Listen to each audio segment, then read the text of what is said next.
Good morning students, welcome to the online class. So students, in today's class we will discuss about the numericals of income method. We have done few numericals in our online Google Meet class, but today I will show you numericals on the board. So let's start. First of all, we will write question. This question I have already given you. We have to find gross national product at market price. Okay. Find. Okay. Here we will write items and here rupees in Arab. Okay. The first item is net factor income to abroad. Net factor income to abroad. It is minus 10. Next is net current transfer to abroad. Net current transfer to abroad. That is 20. Next, wages and salaries.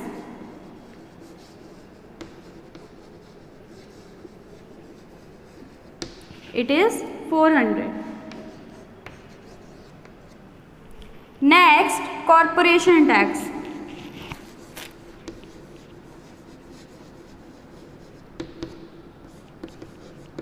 It is 50. Next, profit after corporation tax.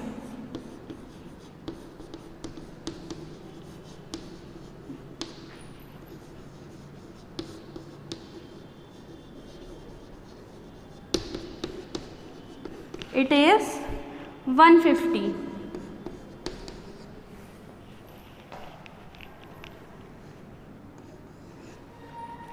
Next is social security contribution by employer.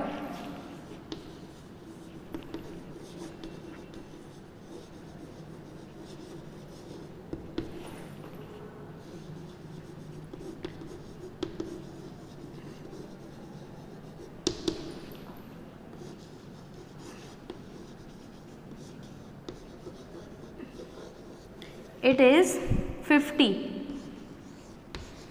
Now the next is rent.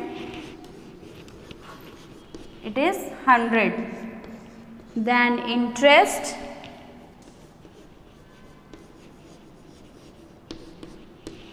Interest is 70.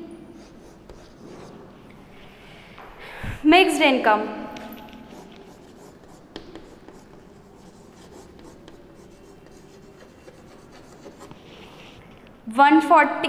Mixed income is 300. We are lacking place, so I am just writing here. Net indirect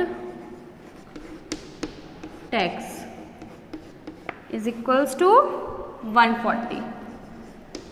The next is consumption of fixed capital.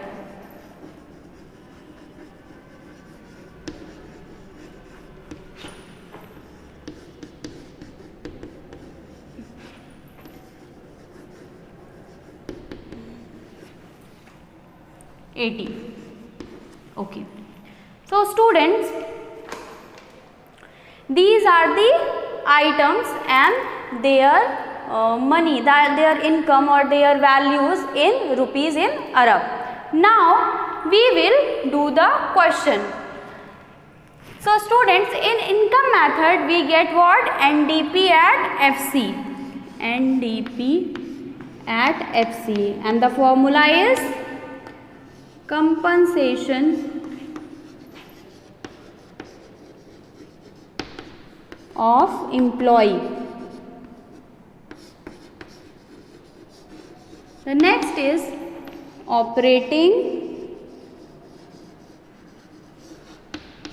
surplus.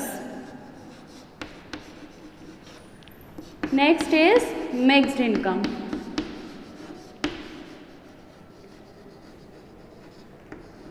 Okay. So what we have to find? We have to find gross national product at market price. Okay. We have to do this question with the help of income method. So we have first of all written the formula of income method, that is NDP at FC is equals to compensation of employee plus operating surplus plus mixed income. Now we will search for compensation of employees. Okay, so we can see in the question there it is not given. The compensation of employee, the COE is not given in question. So now we have to search for its components. In our class we have discussed the components of compensation of employees, that is wages and salary in cash, wages and salary in kind, that social security contribution by employer, and the retirement fund or retirement pension. So when we see this question, we got two things, wages and salary and social security contribution by employer. We will write these two things. First is 400 and the second one is social security contribution by employer is 50. Okay, we put this in bracket so that you can get better understanding that it is of compensation of employee. The first is wages and salaries and the second one is social security contribution by employer. Okay, now next is operating surplus. Now we will see in the question it is given or not. No, it is not given in the question. So we have to search for its components. What are the components of operating surplus? Rent, interest and profit. Okay, in profit we have subdivision, in profit we get dividend, then corporate tax, then the undistributed profit. ये तीन चीज़ें हमारी profit में आती हैं. Operating surplus में तीन चीज़ें आती हैं, rent, interest and profit. But फिर प्रॉफिट में भी सब डिवीजन आता है, उसमें क्या आता है? अनडिवाइडेड प्रॉफिट और undistributed profit. Next is corporate tax and the third one is dividend. हम इन सारे कॉन्सेप्ट्स की बात अपनी प्रीवियस क्लासेस में कर चुके हैं. जिसने भी इन कॉन्सेप्ट्स को नहीं समझा है वो वीडियो जाके देखें. ऑपरेटिंग सरप्लस में हम क्या देख रहे हैं? हमने देखा कि हमारे क्वेश्चन में ऑपरेटिंग सरप्लस नहीं दिया हुआ है, तो हम क्या कंपोनेंट सर्च करेंगे. तो फर्स्ट हमें क्या मिल गया है? Corporation tax. फिर हमें क्या मिला है? Profit after corporation tax. ये भी हमारे प्रॉफिट का ही पार्ट है. Okay, now rent, then interest. Okay, तो प्रॉफिट हम यहाँ पे एक हमारे लिए एक थोड़ा सा कॉम्प्लेक्स टर्म आ रहा है, प्रॉफिट आफ्टर कॉरपोरेशन टैक्स. हमारे पास कॉरपोरेशन टैक्स दिया हुआ है, उसके बाद जो प्रॉफिट बचा है वो भी हमें दिया हुआ है. तो हम इन दोनों को ऐड कर देंगे तो हमें क्या? प्रॉफिट मिल जाएगा.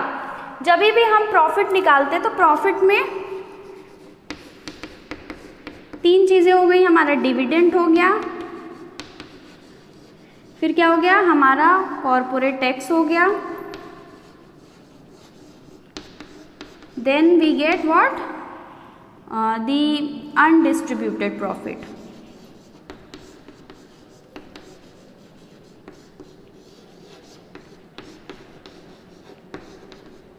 ओके, तो हमें क्या? कॉर्पोरेट टैक्स दिया हुआ है और उसके बाद हमें क्या दिया है? Profit after corporation tax. ठीक है, तो कॉर्पोरेट टैक्स निकाल दिया तो जो प्रॉफिट अभी हमारे पास बचा होगा वो भी दिया हुआ है. तो प्रॉफिट के हमारे ये तीन पार्ट होते हैं.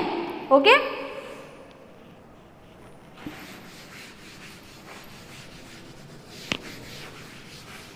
तो कॉर्पोरेशन टैक्स की वैल्यू है हमारी 50. प्रॉफिट आफ्टर कॉरपोरेशन टैक्स की हमारी वैल्यू है 150, रेंट की हमारी वैल्यू है कितनी 100,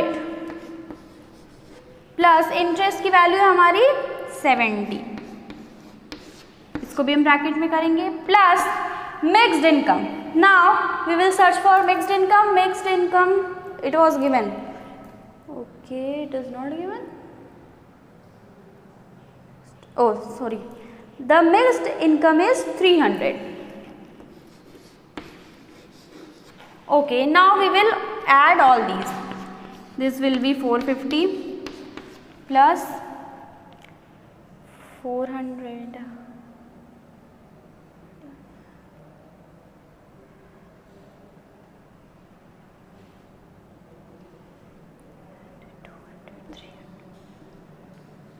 गलत है कुछ बेटा.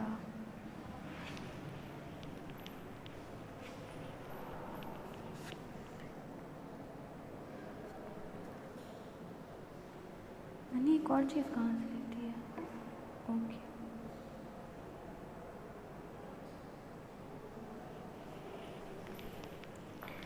now we will add operating surplus. In operating surplus, this is of mixed income, okay, don't confuse it.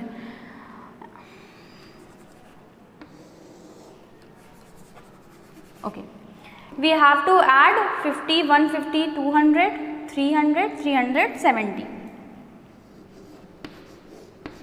okay, plus 300, that is our mixed income. Now we will add these things. So students, it will be 450 plus 200, 300, it will be 370 plus 300. We will add these things. Then we will get 0, 2, 4, 11, 20. Okay, our answer is 11, 20. But this is what? This is NDP at FC. Okay, now we have to change this into gross national product at market price. Okay, so I am erasing the question because I need. Now students, we have got what? NDP at FC. Okay, but we have to get what? Gross national product at market price. So it will be GNP at MP equals to, हमें क्या मिल गया है? NDP at FC. NDP at FC. Okay, so we will start with small terms, small units, sorry. We will start with small units. First we have to change net into gross. So we will add depreciation. Okay. So in the question depreciation is not given. In the question there is one thing, consumption of fixed capital. So students, in question depreciation is not given. There is one thing, that consumption of fixed capital. जब भी मैंने depreciation की class ली थी तो मैंने आप लोगों को बताया था कि डेप्रिसिएशन को और भी टर्म्स में बताया जाता है, जैसे replacement cost. Okay, fixed capital का रिप्लेसमेंट कॉस्ट. उसी तरीके से एक है कंजम्पशन ऑफ फिक्स्ड कैपिटल, जो हमारा फिक्स्ड एसेट है उसका कंजम्पशन, वो क्या है? हमारा डेप्रिसिएशन है. तो अगेन नेट को ग्रॉस में चेंज करने के लिए हम क्या करेंगे? Plus consumption of fixed capital.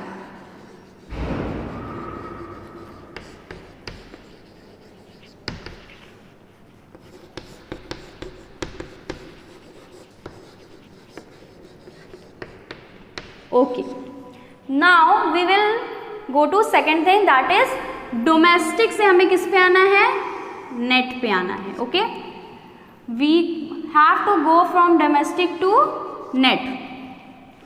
Sorry, from domestic we have to go to national, not net. We have to change it into national. So students, for changing domestic income into national income we have to add what?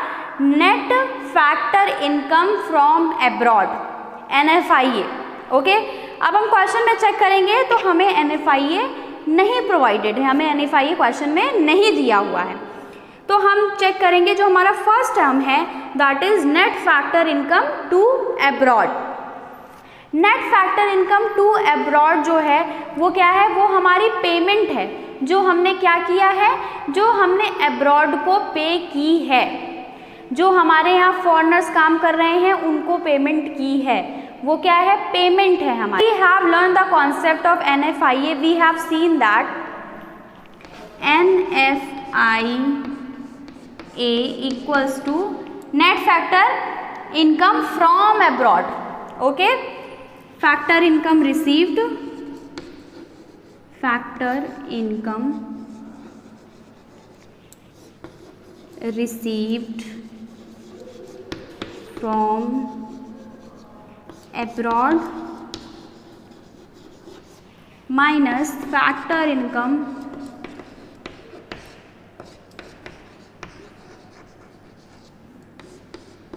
paid to abroad. Now we are saying there are two things, the factor income received from abroad and factor income paid to abroad. अब हम एक और concept समझते हैं। जब भी हम national income का कैलकुलेशन करते हैं, not domestic income, national income का कैलकुलेशन करते हैं, तो हमने अपनी क्लास में बात की थी कि नेशनल इनकम में हमें क्या करना होता है, हमें जो इनकम रिसीव हुई है, जो हमारे सिटीजन्स अदर कंट्रीज़ में रहते हैं, वो क्या वहाँ इनकम जो अर्न कर रहे हैं उसे हमें अपनी नेशनल इनकम में कैलकुलेट करना होता है। और जो इनकम हमने पेमेंट की है किसे, जो हमारे यहाँ फॉरेनर्स रहते हैं उन्हें, वो इनकम हमें डिडक्ट करनी होती है, हमें माइनस करनी होती है। ऐसा क्यों है, क्योंकि जो हमारा सिटीज़न इनकम रिसीव कर रहा है, मान लीजिए सपोज USA में, वो उसको $100 वहाँ मिल रहे हैं सर्विस करने के लिए, वहाँ जो भी वो फैक्टर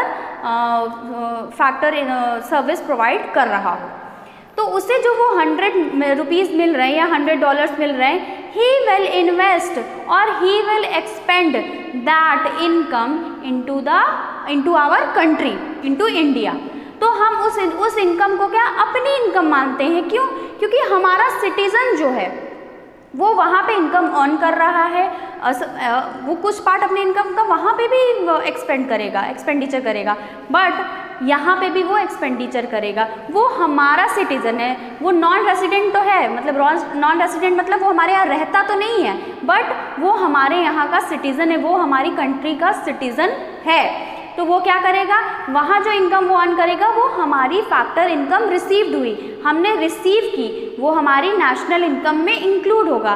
बट जब हम किसी फॉरेनर को जो हमारे यहाँ रह रहा है, जो हमारी कंट्री में रह के कोई सर्विस दे रहा है, हम उसे पेमेंट कर रहे हैं, उसे जो हम पेमेंट करेंगे वो माइनस होगा। क्यों, क्योंकि वो वही सेम कॉन्सेप्ट कि वो हमारे यहाँ का सिटीज़न नहीं है, वो हमारे यहाँ रेसिडेंट तो है but he is not our citizen. वो क्या करेगा, जो भी इनकम अर्न करेगा वो अपनी कंट्री में एक्सपेंडिचर करेगा। ओके, सो आई होप आपको NFIA का कॉन्सेप्ट समझ में आया होगा। अब फर्दर हम अपने क्वेश्चन को कंटिन्यू करें। सो स्टूडेंट्स, अगर हमें क्वेश्चन में NFIA दिया हुआ है, NFIA प्रोवाइडेड है, सो नो वरीज, तो आप NFIA एज इट इज़ लिख देंगे। बट अगर हमें क्वेश्चन में क्या प्रोवाइडेड है, हमें net factor income received provided है, we will add that in our, if we are changing our domestic income to national income. अगर हमें डोमेस्टिक से नेशनल में चेंज करना है, अगर हमें NFIA दिया है तो कोई प्रॉब्लम नहीं, हम उसे प्लस कर देंगे NFIA। बट कभी कभी जैसे इस क्वेश्चन में हमें NFIA प्रोवाइडेड नहीं है, तो हम क्या करेंगे, हम जो है इसके कंपोनेंट्स सर्च करेंगे। कंपोनेंट्स इसके दो ही हैं, first is factor income received from abroad, अगर वो हमें क्वेश्चन में प्रोवाइडेड है तो फैक्टर इनकम रिसीव्ड है ये, ओके, आपने रिसीव किया है तो इट विल बी, ये एक पॉजिटिव चीज़ है तो हम इसे प्लस करेंगे। बट अगर हमें क्वेश्चन में दिया हुआ है क्या, factor income paid to abroad, तो हमने पेमेंट की है, ये हमारे लिए क्या है, निगेटिव सिचुएशन है कि हमने किसी को पेमेंट कर दी, हमारे पास से पैसा चला गया, तो हम जब पेड टू अब्रॉड होगा तो उसको माइनस कर देंगे। ओके, तो हमें डोमेस्टिक से नेशनल पे जाना है। हम अपने क्वेश्चन में देखते हैं NFIA is not provided. So students, the first one is net factor income to abroad. तो हम इसे क्या करेंगे, माइनस करेंगे, net factor income paid to abroad. Okay. Now the next one is market price. हमें क्या दिया हुआ है, हमें दिया हुआ है क्वेश्चन में फैक्टर कॉस्ट, हमें उसे किस में चेंज करना है, मार्केट प्राइस में। ये हमारा मार्केट प्राइस में चेंज करना है हमें फैक्टर कॉस्ट को। तो हम क्या करेंगे, plus NIT plus net indirect tax. Now what is NIT, net indirect tax. Students, जो भी आप कमोडिटी परचेज करते हैं, जो भी आप सामान मार्केट से परचेज करते हैं, उसमें क्या होता है, उसमें टैक्स जुड़े होते हैं, वो होते हैं इनडायरेक्ट टैक्सेस। आप बुक्स परचेज करें, आप बिस्किट परचेज करें, आप पेन परचेज करें, इसमें क्या होता है, टैक्स ऑलरेडी इंक्लूडेड होता है। जो आप प्राइस पे करते हैं उसमें टैक्स हमारा ऑलरेडी इंक्लूडेड होता है। ये टैक्स हम पे नहीं लगा होता, ये टैक्स लगा होता है किस पे, मैन्युफैक्चरर पे, जो वो प्रोडक्ट बना रहा है। जैसे ये चौक है, ये चौक पे टैक्स लगा हुआ है 5 रुपये का, 2 रुपये का एक बॉक्स पे, तो 30 रुपये का बॉक्स है और इस पर टैक्स लग के कितने का हो गया, 35 रुपये का बॉक्स हो गया। तो मैन्युफैक्चरर या फिर प्रोड्यूसर क्या करेगा, वो पैसे कंज्यूमर से लेता है, वो अपना जो टैक्स का बर्डन है वो किस पे शिफ्ट कर देगा, कंज्यूमर पे शिफ्ट कर देगा कि मैं नहीं दूंगा, मैं इसी में प्राइसिंग में ऐड कर लेता हूँ और मैं अपने जो है क्या, कंज्यूमर से ये पैसे वसूलूंगा। तो जब भी आप कोई भी प्रोडक्ट खरीदते हैं उसमें आपका इनडायरेक्ट टैक्स इंक्लूडेड होता है। तो नेट इनडायरेक्ट टैक्स हमारा, इनडायरेक्ट टैक्स आई होप आपको समझ में आया होगा। डायरेक्ट टैक्स क्या होते हैं, डायरेक्ट टैक्स वो टैक्सेस होते हैं जो हमसे डायरेक्टली लिए जाते हैं। जैसे इनकम टैक्स, आपकी इनकम पे टैक्स लग रहा है और आपको देना है। और इनडायरेक्ट टैक्स क्या होता है, वो एक हिडन टैक्स होता है कि आप जो प्रोडक्ट खरीद रहे हैं उसमें ही उसका प्राइस इंक्लूडेड है, आप दे रहे हैं और आपको पता नहीं है, आपसे इनडायरेक्टली लिया जा रहा है। अब हम समझते हैं नेट इनडायरेक्ट टैक्स हमें कैसे फाइंड आउट करना है। NIT का मतलब net indirect tax is equals to indirect tax minus subsidies. Indirect tax का कॉन्सेप्ट तो हमने डिस्कस कर लिया। Now we will discuss what is subsidies. Subsidies simply government जो हमें ग्रांट्स देती है, गवर्नमेंट जो हेल्प देती है, कोई प्रोडक्ट जो नॉर्मल ह्यूमन बीइंग के लिए बहुत ही एसेंशियल है बट वो क्या उसके लिए अफोर्डेबल नहीं है, वो उसके लिए ज़रूरी है पर वो चीज़ क्या है, वो चीज़ महंगी है। तो गवर्नमेंट क्या करती है, वो पीपल का वेलफेयर चाहती है। वो क्या गवर्नमेंट क्या करेगी, गवर्नमेंट उस पर सब्सिडी देगी, उस चीज़ का एक पार्ट गवर्नमेंट पे करेगी और आपको उसे कम पैसे में प्रोवाइड कराएगी। जैसे पेट्रोलियम हो गया, पेट्रोलियम पे हमें सब्सिडी मिलती है, LPG पे हमें सब्सिडी मिलती है, और जो गरीबों को राशन बांटे जाते हैं उस पर सब्सिडी होती है। 2 रुपये 3 रुपये किलो चावल और दाल लोगों को प्रोवाइड किए जाते हैं, तो उनकी कीमत 2 या 3 रुपये तो रहती नहीं है, गवर्नमेंट उन्हें खरीदती है पहले और आपको कम दाम पे अवेलेबल कराती है, तो ये है सब्सिडी। इसी तरह LPG, आपका LPG महंगा है बट गवर्नमेंट उस पर भी आपको हेल्प प्रोवाइड कराती है। आप गवर्नमेंट को जितने का पड़ता है उससे आपको कम पे करके आपको वो LPG प्रोवाइड कराती है। पेट्रोलियम में भी यही सेंस है कि पेट्रोलियम के दाम ज़्यादा रहते हैं, गवर्नमेंट क्या करती है, गवर्नमेंट उस पर भी सब्सिडी प्रोवाइड करती है कि लोगों को सहूलियत रहे, उनकी नेसेसिटीज़ पूरी हो सके, क्योंकि ये सब क्या है, एसेंशियल कमोडिटीज़ हैं, लोगों की ज़रूरत की कमोडिटीज़ हैं। तो गवर्नमेंट क्या करती है, इन पे सब्सिडी प्रोवाइड कराती है।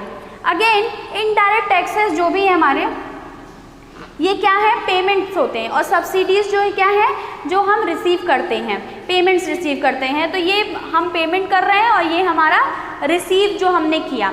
तो नेट इनडायरेक्ट टैक्स जो है, इनडायरेक्ट टैक्स भी हम गवर्नमेंट को पे करते हैं और सब्सिडी भी हमें कौन देती है? गवर्नमेंट देती है। तो इनडायरेक्ट टैक्सेस में से जब हम सब्सिडीज़ को माइनस कर देंगे तो हमें नेट इनडायरेक्ट टैक्स मिल जाएगा। ठीक है, जैसे आप गवर्नमेंट आपसे टैक्स भी ले रही है, आपको सब्सिडी भी दे रही है, ठीक है, तो आपको पता चल पाएगा कि आप कितना नेट इनडायरेक्ट टैक्स पे कर रहे हैं। ये माइनस में भी होता है, हो सकता है गवर्नमेंट आपको ज़्यादा सब्सिडी दे दी हो और आपसे इनडायरेक्ट टैक्स कम ली हो। ये भी हो सकता है कि गवर्नमेंट आपसे इनडायरेक्ट टैक्स ज़्यादा ले ली हो और सब्सिडी कम दी हो। तो इन दोनों का डिफरेंस क्या होता है? हमारा नेट का डिफरेंस होता है, नेट इनडायरेक्ट टैक्स हो जाता है, जो एक्चुअल टैक्स हम पे करते हैं। सो स्टूडेंट्स, आई होप आपको नेट इनडायरेक्ट टैक्स का कॉन्सेप्ट समझ में आया होगा। नाउ हम अपने क्वेश्चन पे लौटते हैं। अब हम इनकी वैल्यूज रखेंगे। तो हमारा एनडीपी एट एफसी है 1120 plus compensation of fixed capital. Compensation of fixed capital is 80। Okay, minus net factor income paid to abroad, that is हम इसको क्या करेंगे? माइनस करेंगे और इसकी वैल्यू भी किस में दी हुई है? -10 में दी हुई है। अब हमें वैल्यू उसकी कितने दी हुई है? हमें माइनस भी करना है और उसकी वैल्यू भी हमें माइनस में दी हुई है। तो माइनस माइनस क्या हो जाएगा? प्लस हो जाएगा। आई होप आपको इतना बेसिक मैथमेटिक्स अंडरस्टूड होगा कि हमारा क्या, हमें इसको एक फॉर्मूले में भी माइनस करना है और हमें इक्वेशन जो हमें उसकी वैल्यू दी हुई है वो भी माइनस में है। तो दोनों ही माइनस माइनस हमारे क्या हो जाएंगे? प्लस हो जाएंगे। Now the last one is net indirect taxes, that is 140।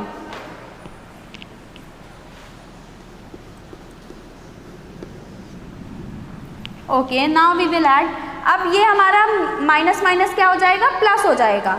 तो 1120 plus 80 plus 10 plus 140, we will add to 1200, 1300,